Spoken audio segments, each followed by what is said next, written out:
हैं, वंदनीय हैं, और इससे बड़ा ईश्वर मैंने कभी देखा नहीं।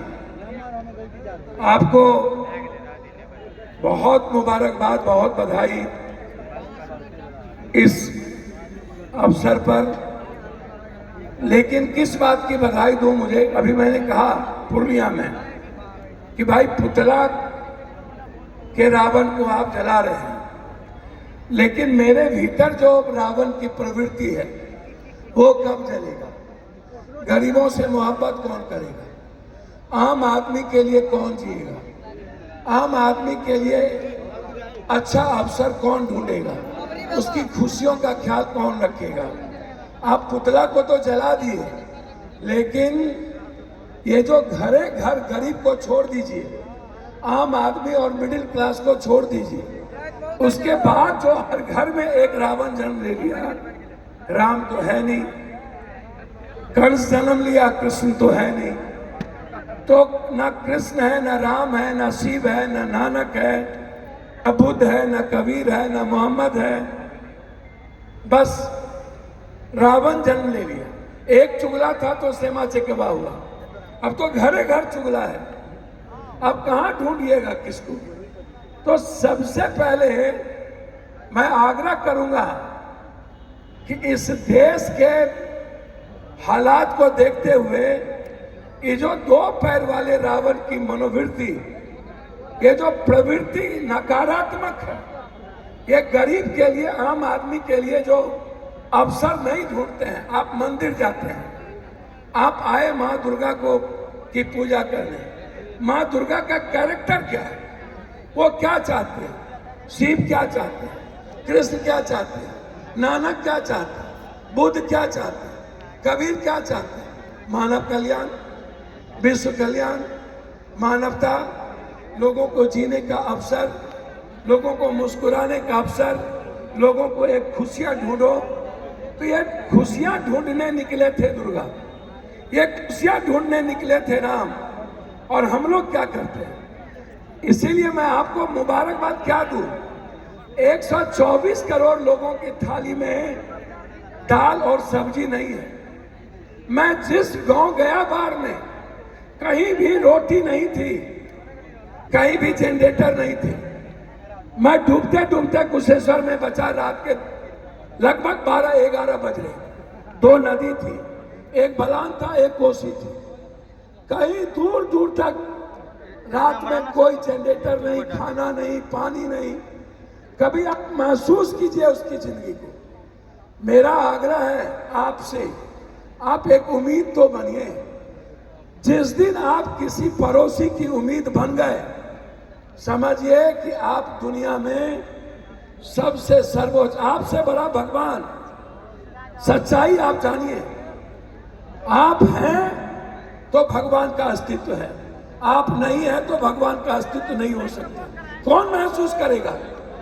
नेचर को डिस्ट्रॉय कौन करता है? हम बार बार कहते हैं ये जो जागरण है, किसका जागरण? कौन किसका? भगवान का या पप्पू यादव के भीतर का जागरण? बुद्ध ने कहा था खुद का जागरण, अपो दीपो भवा। ये मेरे भीतर का जो रावण, यजीत, कंस है, उसका विसर्जन, उसकी समाप्ति, और एक नूतन विवेकानंद का जन्म, एक नूतन कबीर का जन्म, एक नूतन, एक अच्छे, एक नए नानक का जन्म, जो दुनिया के लिए जीने का माध्यम बने, जो दुनिया की खुशियों को ढूंढे, जो हर इंसान के मुस्कुराने का रास्ता तय करे। तो मैं इतना कह के जाना चाहूंगा कि हम लोग मिलकर बेहतर काम करना चाहिए। सीमांचल, कोसी, प्रतापगंज, सुपौल की जो गरीबी है, जो हालात हैं, जो परिस्थितियां हैं, जो पलायन है, जो किसान के हालात हैं, जो हमारे युवाओं के हालात हैं, जो जेब में इकोनॉमी नहीं होती है, अर्थ नहीं है, आप क्या करेंगे इसकी कोई सीमा नहीं है, मतलब नहीं है। बाजार कहां से चलेगा? आपके जेब में माँ के लिए 400 रुपये, 1-2 हज़ार का साड़ी खरीदने के लिए पैसा है कि नहीं? आप अपनी बहन के लिए 1000 का फ्रॉक खरीद सकते हैं कि नहीं? अपने लिए 2000 का जूता पहन सकते हैं कि नहीं? इस पर कोई थिंकिंग नहीं है किसी की, कोई चिंता नहीं है। गरीबी पर कोई चिंता नहीं है, आम आदमी के जस्टिस पर कोई चिंता नहीं है। बाहर ये तो पश्चिमी तटबंध नहीं टूटता तो प्रतापगंज फिर खुशा हो जाता, नहीं बचते कोई। वो तो ईश्वर की देन थी, किसी और लोगों की देन नहीं थी। इसीलिए मैं आप सबको कह के जा रहा हूं, भैया आप ही बचा सकते हैं आने वाले समय में अपने आने वाले बच्चों को। आप अपने बच्चों के भविष्य हैं। बस अपने लिए जी लीजिए, अपना माध्यम बनिए। मैं आपको वचन देता हूं, मैं जिंदा जब तक रहूंगा, कोसी सीमांचल कौन पूछे, इस देश के हर जरूरतमंद और गरीब के आंसू पोंछता रहूंगा। मुझे कोई मतलब नहीं। मैं चाहता हूं आम आदमी की जिंदगी बदले। मैं चाहता हूं आने वाले पीढ़ी युवाओं की जिंदगी बदले।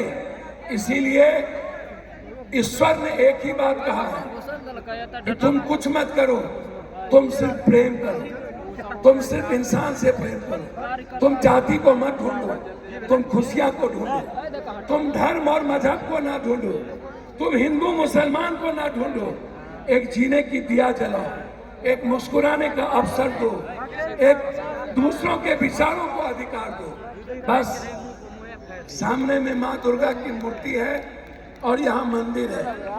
मैं आपको सिर्फ इसी बात की बधाई देके जा रहा हूँ कि आपके जीवन में किसी भी प्रकार का संकट ना हो, आपके जीवन में किसी प्रकार का दुख ना हो, आपके जीवन में किसी प्रकार की पीड़ा ना हो, आपका जीवन किसी भी अभाव में ना जिए, आपके जीवन में किसी प्रकार का डर ना हो और आप कभी भी विचलित ना हो। मुझे या तो आप पिता मान लें, या तो एक अच्छा मित्र मान लें, या तो आप एक अच्छा भाई मान लें। मैं हूं तो आपका खून, मैं अलग, कोई खून अलग नहीं है। दुनिया में यदि शिव परिवार है, यदि कोई क्रिएटर था, डेस्टिनी थी, तो खून अलग नहीं है। एक ही घर में विचारधारा तो हो सकती है, खून एक ही होगा। एक ही घर में रास्ते अलग होंगे, पटना जाने के रास्ते या तो मुजफ्फरपुर या तो खगड़िया या तो भागलपुर, जाना पटना ही है, लक्ष्य एक ही है, लेकिन खून एक ही है, खून अलग नहीं है। मैं आपको सिर्फ खून के ही रूप में नहीं देखता हूँ, खून से बढ़कर विचारों के रूप में देखना चाहूँगा। आपको आपके संगीत में बाधक नहीं बनना चाहिए। मैं क्षमा चाहता हूँ कि चूंकि हालात अच्छे नहीं हैं, लोग भूखे हैं, आज भी दास नदी, कंकई नदी, सोहरा नदी, परमान नदी, बलान नदी, महानंदा, कोसी, आज भी उस साइड का पूरा उफान पे है। घर में इतने पानी है, लोगों के गाय भैंस नहीं बचे, लोगों का घर नहीं बचा, लोगों की फसलें नहीं बची।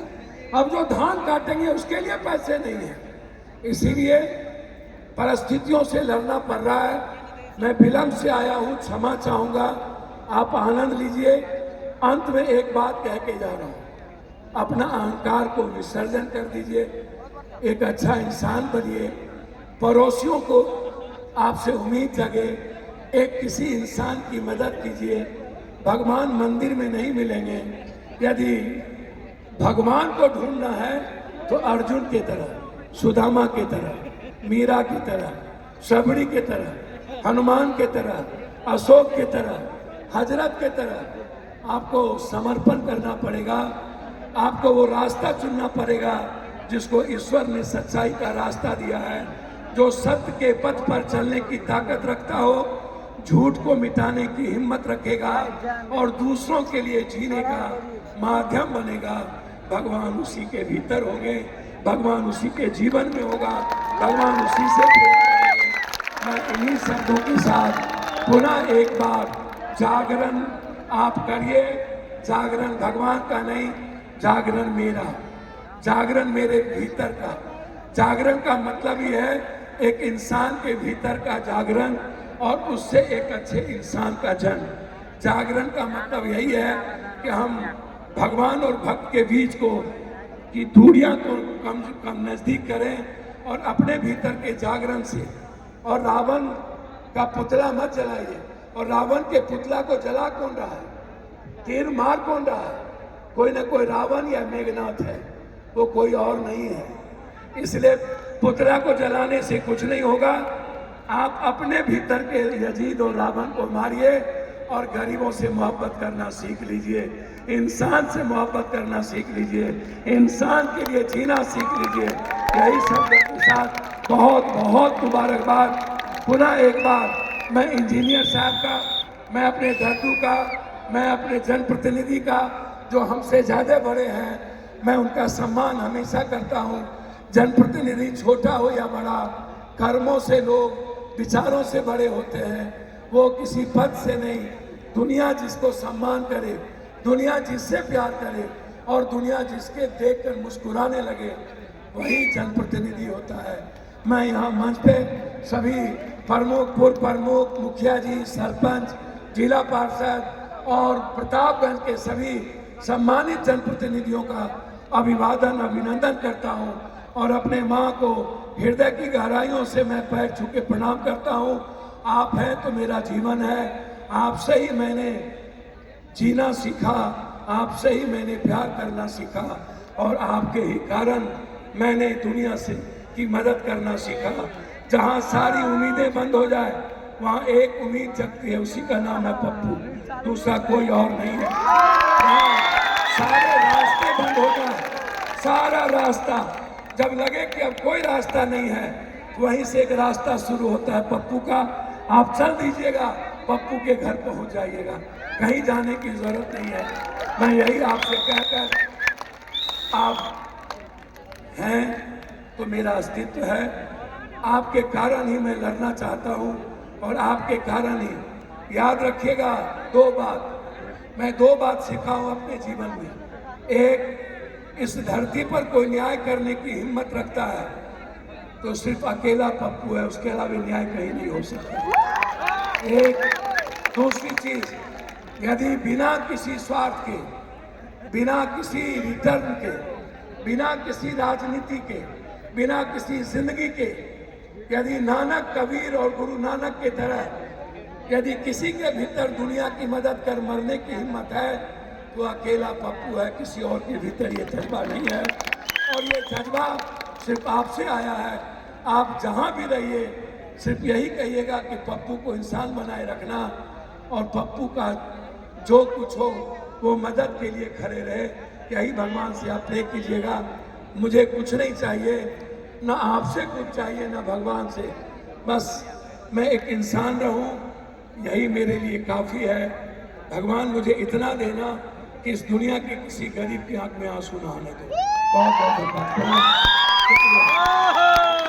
अब जो है हमारे मिथिला की परंपरा को निभाते हुए हमारे माननीय सांसद श्री पप्पू यादव जी का जो भव्य स्वागत हमारे माननीय इंजीनियर श्री अमरेश आनंद जी सॉल उड़ा के करेंगे। इसलिए अमरेश आनंद जी से निवेदन है कि माननीय सांसद श्री पप्पू यादव जी को सॉल अर्पित करके, और साथ में हमारे प्रखंड के, हमारे पंचायत के माननीय मुखिया श्री अनिल प्रसाद यादव जी, और इसके बाद जो हमारे माननीय मुखिया श्री अनिल प्रसाद यादव जी और पप्पू यादव जी और अमरेश यादव जी तीनों मिलके यह रिबन काटेंगे और इस कार्यक्रम का उद्घाटन करेंगे।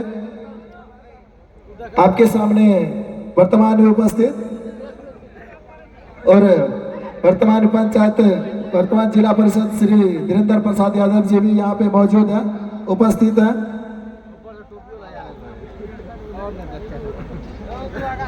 हमारे माननीय से जिला परिषद श्री धीरेन्द्र प्रसाद यादव, पप्पू यादव जी और माननीय पंचायत के मुखिया श्री अनिल प्रसाद यादव जी और अमरेश आनंद जी, जिन्होंने